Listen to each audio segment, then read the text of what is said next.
here we go. It's not easy to tell where we are at this point or where the body has reached, but that procession... It cannot be very far. It can be very far from Senator Obama Primary School where the event will be.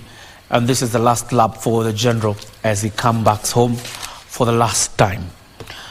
General Francis Omondi Ogola, who died on Thursday in a helicopter crash in West Pokot.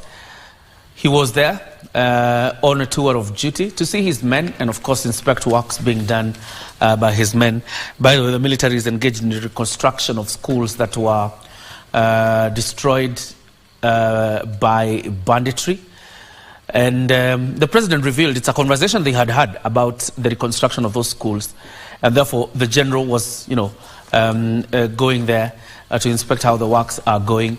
And as you heard from the president, he did not ask for money for the reconstruction of the schools. He went to his budget and found money that would reconstruct the schools. That's not a typical public servant. You know what typical public servants do? Well, that's what makes the difference between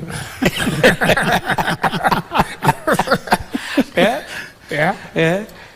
What the military is doing in those bandit-prone areas is not purely for security. They're also looking at community services. Yeah. We need to settle those people. Yeah. So that they stop wandering around all over the place.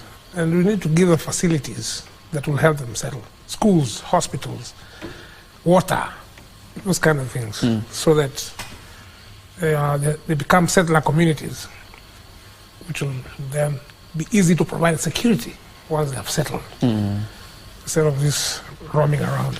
So the military is heavily engaged in that part of the program. A typical public servant, Colonel Rioba, would tell the president probably needs 700 million to reconstruct these classes.